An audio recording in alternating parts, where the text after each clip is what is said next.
पिछले एपिसोड में हमने आर्थर ली एलन की कहानी देखी। एक ऐसा शख्स जिसे परिस्थितिजन्य सबूतों ने बार बार शक के घेरे में खड़ा किया, लेकिन जिसे विज्ञान ने हर बार इस अपराध से अलग कर दिया। आज इस सीरीज के आखिरी एपिसोड में हम एक कदम पीछे हटकर देखेंगे। आज 2026 में ये केस किस मोड़ पर खड़ा है, आधुनिक विज्ञान इस पर कैसे काम कर रहा है और आखिर क्यों एक ऐसा मामला जिसमें कभी कोई गिरफ्तारी नहीं हुई, कोई मुकदमा नहीं चला, आज भी अमेरिका की सबसे बड़ी अनसुलझी पहेली मानी जाती है। सबसे पहले एक बुनियादी लेकिन जरूरी बात साफ कर लेते हैं। ज़ोडियाक किलर केस आज भी आधिकारिक तौर पर पूरी तरह खुला हुआ है।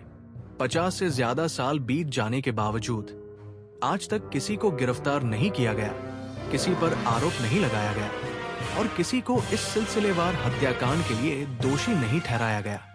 FBI, जो इस केस की एक सक्रिय फाइल आज भी बनाए हुए है, ने हाल के सालों में बार बार इस बात की पुष्टि की है कि ये जांच अभी भी जारी है। San Francisco police department, Vallejo police department और नापा काउंटी की कई एजेंसियां आज भी इसे एक एक्टिव यानी सक्रिय केस मानती है। यानी कानूनी तौर पर यह कहानी अभी खत्म नहीं हुई है। आज की जांच का सबसे बड़ा हथियार है फोरेंसिक जेनेटिक जीनियोलॉजी, वही तकनीक जिसने 2018 में गोल्डन स्टेट किलर जैसे दशकों पुराने बेहद मशहूर अनसुलझे केस को आखिरकार सुलझा दिया था। इस तकनीक का तरीका सीधा सा है। अपराधी के DNA का एक प्रोफाइल तैयार किया जाता है और फिर उसे सार्वजनिक जीनियोलॉजी डेटाबेस से मिलाया जाता है, जहां लाखों लोग अपने पारिवारिक इतिहास को जानने के लिए अपना DNA अपलोड करते हैं। भले ही अपराधी खुद इस डेटाबेस में मौजूद न हो, लेकिन अगर उसका कोई दूर का रिश्तेदार भी वहां रजिस्टर्ड है तो उस कनेक्शन के जरिए धीरे धीरे परिवार के पेड़ को खंगालते हुए असली अपराधी तक पहुंचा जा सकता है। ज़ोडियाक केस में जांचकर्ताओं के पास सबसे मजबूत भौतिक सबूत है, उसकी चिट्ठियों के लिफाफों पर लगे स्टैम्प्स के नीचे मिली लार। 2000 के दशक की शुरुआत में सैन फ्रांसिस्को पुलिस डिपार्टमेंट की क्राइम लैब ने इन्हीं सैंपल से एक आंशिक DNA प्रोफाइल तैयार किया था। लेकिन यहाँ शब्द आंशिक द अहम है। ये प्रोफाइल इतना अधूरा है कि ये किसी संदिग्ध को इस अपराध से बाहर तो कर सकता है, जैसा कि आर्थर ली एलन के मामले में हुआ, लेकिन ये किसी को निर्णायक तौर पर अपराधी घोषित करने के लिए काफी नहीं है। इसे कुछ इस तरह समझिए, जैसे किसी जिगसॉ पजल के हजारों टुकड़ों में से सिर्फ कुछ ही टुकड़े आपके हाथ में हों, पूरी तस्वीर नहीं। यही वजह है कि आज की जांच का ज्यादातर हिस्सा इसी अधूरी तस्वीर को पूरा करने की कोशिश में लगा है। पुराने दशकों से जमा हुए सैंपल से बेहतर ज्यादा साफ DNA निकालने की कोशिश, ताकि आधुनिक जीनियोलॉजी डेटास के साथ इसे मिलाया जा सके। ये काम आसान नहीं है, क्योंकि 60 के दशक के सैंपल समय के साथ बुरी तरह खराब हो चुके हैं और उनमें कई बार अलग अलग लोगों का DNA मिला जुला भी हो सकता है, जिससे एक साफ कानूनी तौर पर मान्य प्रोफाइल बनाना बेहद पेचीदा हो जाता है। इसी बीच कोर्ट्स की दुनिया में भी हलचल जारी रही है। जैसा कि हमने तीसरे एपिसोड में देखा, 2020 में जेड 340 आखिरकार डिकोड हो गया था, लेकिन इसके एक साल बाद 2021 में फैसल ज़िरावी नाम के एक फ्रेंच इंजीनियर ने एक बड़ा दावा किया। उसने कहा कि उसने बचे हुए दोनों छोटे कोड्स जेड 13 और जेड 32 दोनों को डिकोड कर लिया है। हालांकि न तो FBI और न ही सैन फ्रांसिस्को पुलिस डिपार्टमेंट ने इस दावे पर कोई आधिकारिक टिप्पणी की, न इसकी पुष्टि की। नतीजा यह है कि आज भी आधिकारिक तौर पर ये दोनों कोड अनसुलझे माने जाते हैं। ये पैटर्न इस केस में बार बार दोहराया गया है। हर कुछ सालों में कोई न कोई नया दावा सामने आता है। 2023 में जेनेटिक जीनियोलॉजिस्ट के एक समूह ने दावा किया कि उन्होंने ज़ोडियाक की चिट्ठियों के DNA को सार्वजनिक डेटाबेस से मिलाकर एक संभावित मैच ढूंढ निकाला है। इस खबर ने उन परिवारों में एक बार फिर उम्मीद जगाई जो दशकों से इंसाफ का इंतजार कर रहे थे।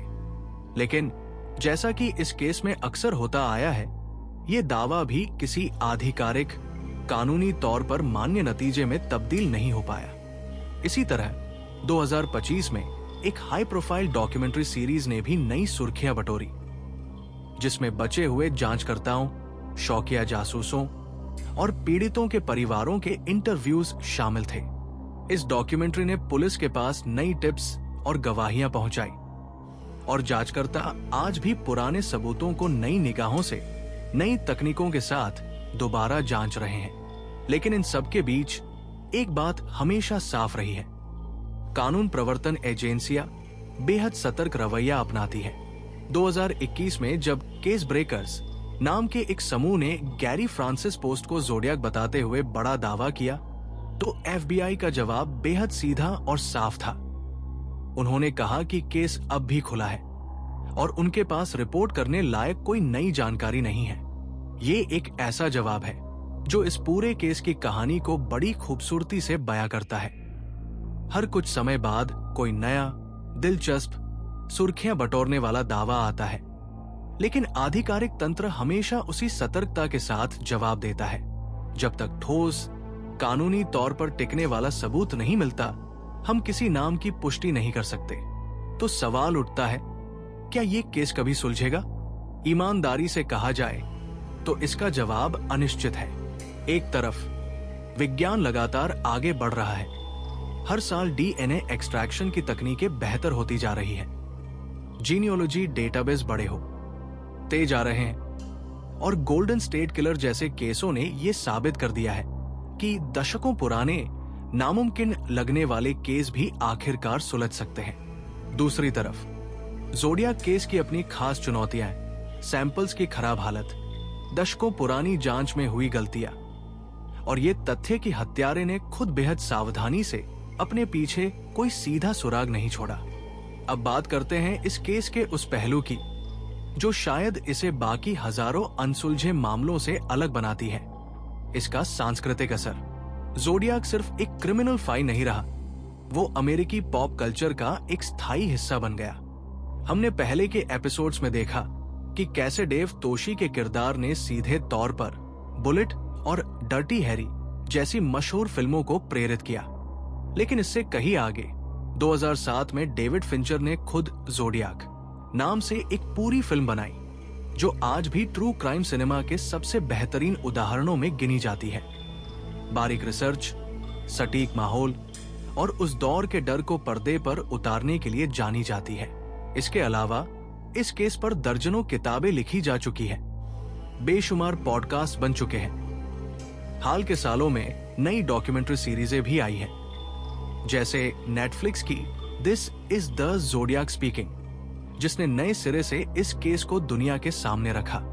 हर नई किताब, हर नई फिल्म, हर नई डॉक्यूमेंट्री एक ही सवाल के इर्द गिर्द घूमती है, आखिर वो कौन था?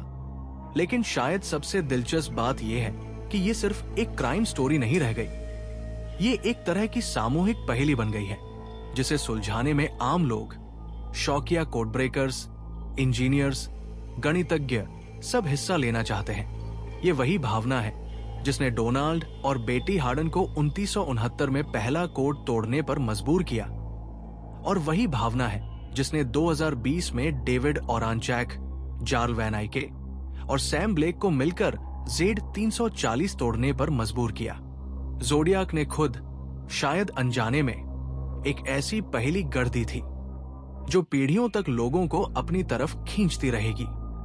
लेकिन इस पूरी कहानी को सिर्फ एक दिलचस्प पहेली की तरह देखना शायद इस केस के सबसे अहम हिस्से को नजरअंदाज करना होगा। असली इंसान जिन्होंने अपनी जान गंवाई, डेविड फेराडे और बेटी लू जेनसन, जो अपनी पहली डेट पर निकले थे, डार्लिन फेरन, जो शायद अपने कातिल को जानती थी और जिसका राज आज तक अनसुलझा है, सिसिलिया शेपर्ड, जिसने मरने से पहले अपने दोस्त की जान बचाने की कोशिश की, और पॉल स्टाइन, जो सिर्फ अपनी पढ़ाई का खर्च चलाने के लिए रात की शिफ्ट में टैक्सी चला रहा था। इन सब के परिवार, इनके करीबी आज भी उस क्लोजर की उम्मीद में है जो शायद कभी नहीं मिलेगा। और डेव तोशी जैसे जासूस, जिन्होंने अपनी पूरी जिंदगी इस एक सवाल के पीछे लगा दी। उनकी कहानी भी इस केस का उतना ही अहम हिस्सा है जितना खुद हत्यारे की कहानी। ये याद दिलाता है कि हर अनसुलझा केस सिर्फ एक फाइल नहीं होता, उसके पीछे असली लोग होते हैं जिनकी जिंदगियां हमेशा के लिए बदल जाती है।